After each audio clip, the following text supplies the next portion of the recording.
राजस्थान का मिनी हरिद्वार, अरावली की पहाड़ियों में छिपा स्वर्ग, एक ऐसी जादुई जगह जिसका संबंध सीधे महाभारत काल से है। जी हाँ, मैं बात कर रहा हूँ अरावली की गोद में बसे लोहारगल धाम की। सभी को मेरा प्यार भरा नमस्कार। एक बार फिर से स्वागत है आपका हमारी एक और नई वीडियो में। आज मैं आपको ले जा रहा हूँ राजस्थान के एक बहुत ही पवित्र धाम में, जिसे राजस्थान का मिनी हरिद्वार भी कहा जाता है। तो अभी हम सुबह सुबह निकल रहे हैं नवलगढ़ से। यहाँ से 25 किलोमीटर की दूरी पर है लोहारगल। तो लोहारगल पहुँचने से पहले आपको एक जगह देखने को मिलेगी, जिस जगह का नाम है झांझड़। और झांझड़ में एक बहुत ही प्रसिद्ध मंदिर है, और वो मंदिर है श्री मोहिनी सती माता का। तो जैसे ही हम झांझड़ पहुँचे तो सोचा क्यों ना पहले माता रानी के दर्शन कर लिए जाए, क्योंकि मंदिर इतना प्यारा और इतना अच्छा लग रहा था कि मेरे से रुका नहीं गया। तो मंदिर के अंदर चलकर देखते हैं और दर्शन करके आते हैं और देख के आते हैं कि अंदर कौन कौन से देवी देवता विराजमान हैं। तो जैसे ही आप अंदर जाओगे तो अंदर सबसे पहले आपको दर्शन होंगे माता रानी के, और माता रानी की बहुत ही अच्छी प्रतिमा बना रखी है। और साथ ही दाईं ओर हैं भगवान शिव जी का परिवार। दर्शन करके आते हैं महादेव जी के भी। और जैसे ही अंदर आप एंट्री करोगे, जैसे ही अंदर आप कदम रखोगे तो सबसे पहले आपको दर्शन होंगे नंदी महाराज के और साथ ही मंदिर के शिवलिंग के।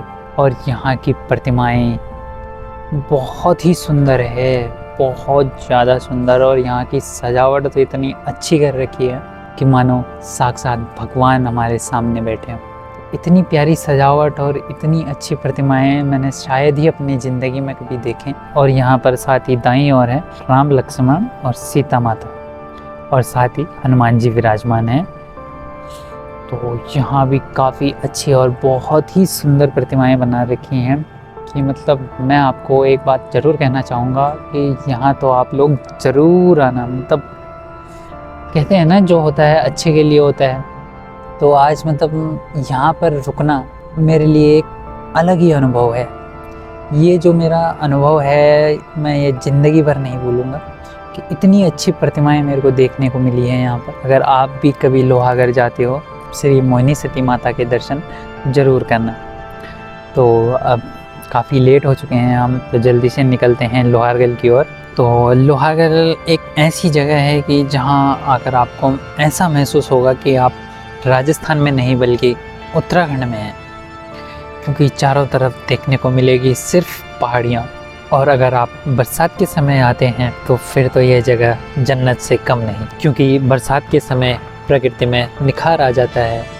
आसपास के सारे पहाड़ चमकने लगते हैं, कई महीनों से शांत झरने फिर से बहने लगते हैं। अगर आप जनवरी फरवरी के समय आते हो, या मतलब और बरसात के अलावा अगर आप किसी भी मौसम में आते हो, तो आपको इस तरह के नज़ारे देखने को मिलेंगे। हालांकि हरियाली दिखेगी, चारों तरफ पहाड़ दिखेंगे, बट वो फील नहीं आएगा जो बरसात में आएगा। जो पहाड़ों की चमक होती है वो बरसात से ही होती है। साथ से पहाड़ों में एक और नई चमक आ जाती है। हालांकि जब मैं पिछली बार आया था तो बरसात के टाइम ही आया था, तो उस समय के मेरे पास कुछ क्लिप्स पड़ी है, तो वो मैं आपको ज़रूर दिखाना चाहूँगा, ताकि आप भी मेरी बातों पर विश्वास कर सको, को भी ये ना लगे कि मैं झूठ बोल रहा हूँ। तो ये रही कुछ क्लिप्स जो मैं दिखाने जा रहा हूँ। ये देख सकते हो आप, चारों तरफ इतनी हरियाली और बादलों से ढके ये ऊंचे ऊंचे पहाड़। मतलब कोई बता ही नहीं सकता, कोई कह ही नहीं सकता कि ये अपना राजस्थान है। एक बार को अगर मैं आपको ये कह दूं ये हिमाचल या उत्तराखंड का व्यू है, तो आप लोग आराम से यकीन कर लोगे। और जो सामने के पहाड़ दिख रहे हैं, वो हालांकि पहाड़ पर बादल है, लेकिन वो बादल वो दूर से बर्फ़ लग रही है और बहुत ही अच्छा लग रहा है और बहुत ही प्यारे लग रहे हैं। तो मैं आपको यही कहना चाहूँगा कि आप लोग बरसात में ही आएँ। और जो मैं अभी आगे चलकर आपको एक झरना दिखाऊँगा, तो वो झरना भी बरसात के समय का ही शूट कर रखा है, तो वो झरना भी आपको बरसात में ही देखने को मिलेगा। अगर आप अदर किसी मौसम में आते हो तो आपको नहीं देखने को मिलेगा। तो झरना भी अपने आप में बहुत ही खूबसूरत है, आगे दिखाएंगे आपको। तो अभी पहुंच गए हैं हम लोहागढ़ के गेट पर, जहाँ से भी अभी 2-3 किलोमीटर की दूरी और है। तो वहाँ तक पहुँचने पर आपको थोड़ी सी कठिनाइयाँ तो होगी, और वो कठिनाइयाँ होगी वहाँ की पतली रोड की और साथ ही उबड़ खाबड़। और वो उबड़ खाबड़ रोड इसलिए है क्योंकि ये पहाड़ी रास्ता है, और पहाड़ों से जब बरसात के टाइम पहाड़ों से चट्टानें नीचे गिरती है, पत्थरें गिरते हैं तो रोड टूट जाती है। तो इस चक्कर से यहाँ के रोड जो थोड़े से ख़राब हो रखे हैं। लेकिन रास्ते पर ध्यान न देने के बजाय आप प्रकृति की सुंदरता देखिए। और ये रहा यहाँ का एक और गेट, और ये गेट में जैसे ही एंट्री करोगे आप तो सबसे आगे पहले आपको देखने को मिलेगा श्री बालाजी का मंदिर, और बहुत ही अच्छा और बहुत ही प्यारा मंदिर है। तो आते टाइम शायद हम दर्शन करें। तो अभी हम फटाफट से चलते हैं आगे की ओर, और आगे चलने से पहले आपको यहाँ पर दुकानें देखने को मिलेगी, बहुत सारी दुकानें।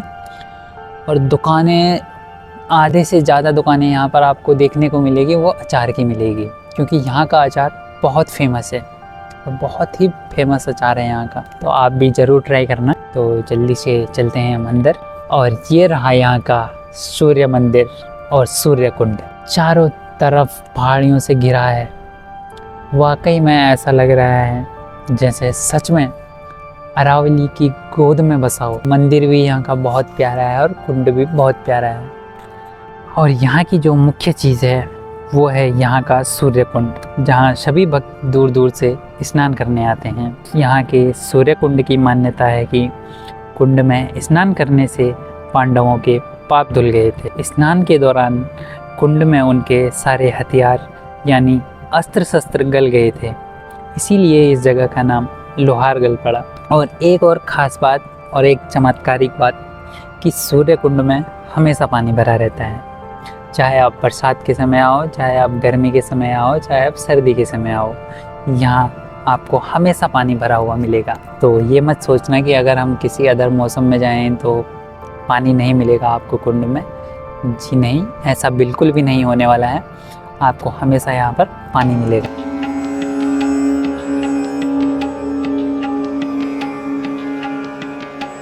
ये जो कुंड है ज़्यादा गहरा भी नहीं है, ये है 4-4.5 फीट के करीब होगा।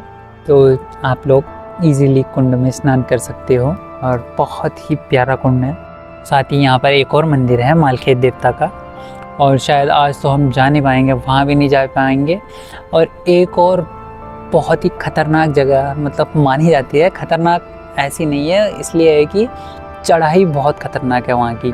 यहाँ से 11 किलोमीटर के समथिंग चढ़ाई है, और वो चढ़ाई भी एकदम खड़ी चढ़ाई है।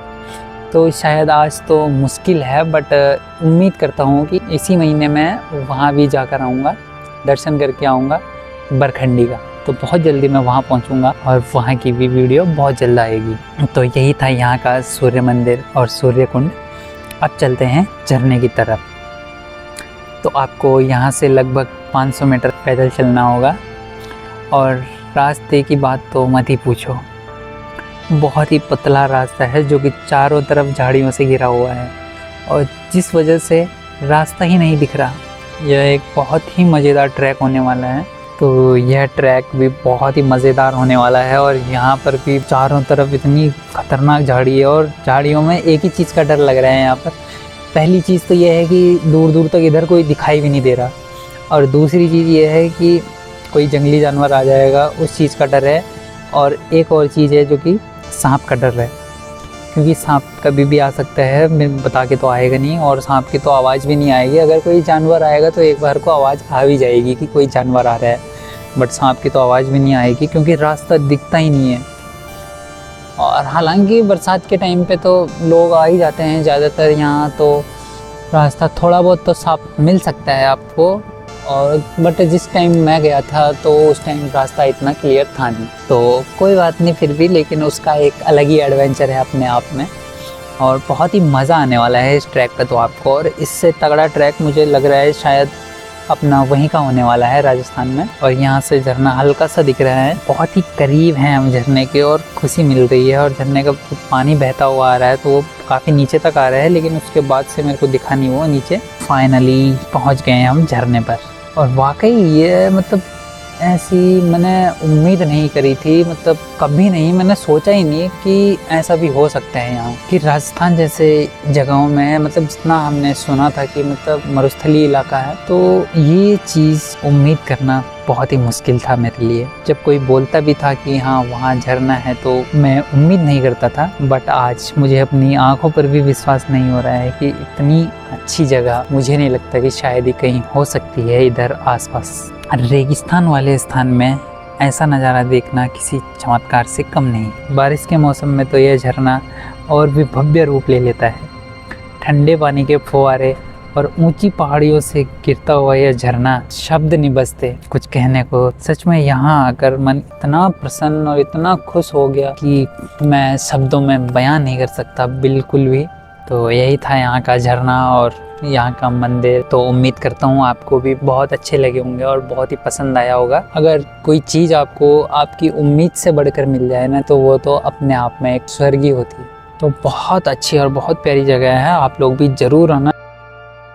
अब मैं विदाई लेता हूँ और मिलते हैं अगली वीडियो में। वो वीडियो को लाइक, शेयर, कमेंट और सब्सक्राइब ज़रूर कर देना।